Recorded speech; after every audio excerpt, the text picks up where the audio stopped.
What we're here to talk about today is something that a lot of patients and their families can't stand, the traditional hospital gown. They absolutely hate it for a whole bunch of reasons, which we will explore. And we're also going to take a look at what might be an improved version of the hospital gown. So this is pretty much a traditional hospital gown, and you know, the first thing that you see is that it's monochrome, it's bland looking. There tends to be one size, and most certainly one size does not fit all. Many people don't know how to put on a hospital gown, and a lot of people wear the hospital gown like a jacket. If you wear it like a jacket and you've got nothing else on underneath, you're going to be visible. And the first thing that I will do, if I walk into a room, and not infrequently in the emergency department, I'll walk into a cubicle and see that a patient is wearing a gown like that, the first thing that I will do is grab a second gown and put it over them. And then the other thing, which is quite obvious here, is that you're exposed. If you try to walk around the hall of the hospital, you're going to be walking around with all parts of you visible to other people that you may not want. As I said, it's open in the back, which means you have to tie it in the back, which means you have to be a little bit of a contortionist to be able to do that. If you've got arthritis in your hands or you're in hospital getting a shoulder replacement, it's awfully hard to do that. Let's look at some of the reasons why surgeons feel that a gown like this is necessary. The more acutely ill a patient is, internists would say a gown like this is necessary. If the patient's in the intensive care unit, they would likewise say that the gown is absolutely necessary. The first thing that this kind of a gown provides is access.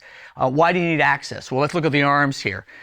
You can roll up the sleeves very easily to put things like blood pressure monitors on, art lines on, intraveinouses on, and you know, because it's short sleeve, you know, if you're doing blood draws or setting up IVs, it's very easy to use this gown to do that.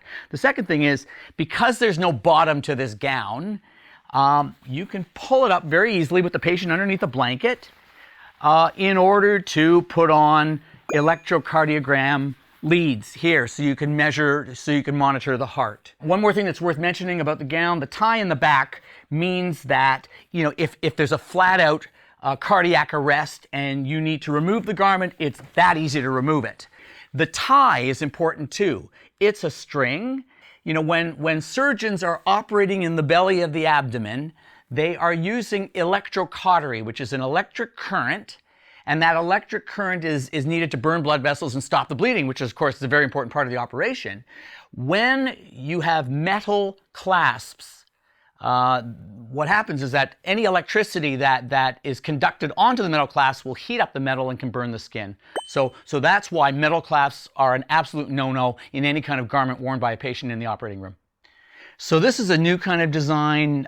It's actually being sold as what's called a gift gown. So it's intended to be purchased by people who are in hospital or their loved ones who want to give a gift. In many ways, it's reminiscent of the original hospital design. You know, the material is meant to be more comfortable. It's a little less industrial, and I suppose that's because it's not going to be washed as many times. It's not going to be laundered as many times as an industrial strength hospital gown, the traditional hospital gown.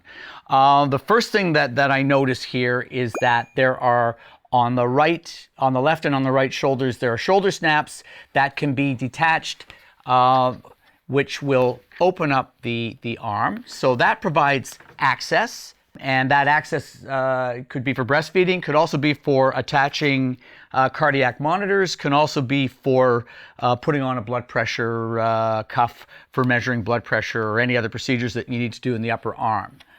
Let me show you what's going on in the back. In the back, there are snaps, but conceptually, you know, what they're trying to do here is increase the coverage so that you have less exposure by the patient. Again, it's warmer, or of the patient. The material is warmer, which means that it's more likely to be comfortable, more likely to be comfortable in bed. It's almost like a flannel pajama. You know, you're getting access without, you know, while making a stab at preserving the dignity of the patient. But again, these metal snaps would not be something that you could use in the operating room because it could burn the skin. And you know, under current regulations in the hospital, they're not going to launder your bed clothing, so they're not going to launder this on your behalf. You'd have to launder it on your own.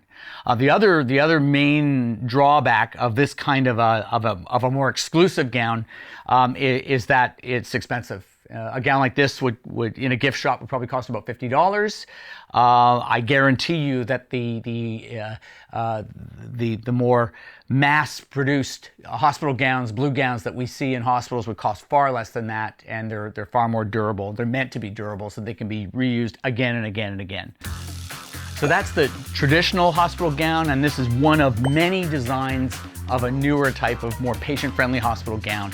You know, I think in the system we need to do a better job of balancing the need for access to parts of your body while preserving dignity and making patients feel less vulnerable. So would you prefer being in a traditional hospital gown or something newer? Tell us your hospital gown stories and let us know in the comments below.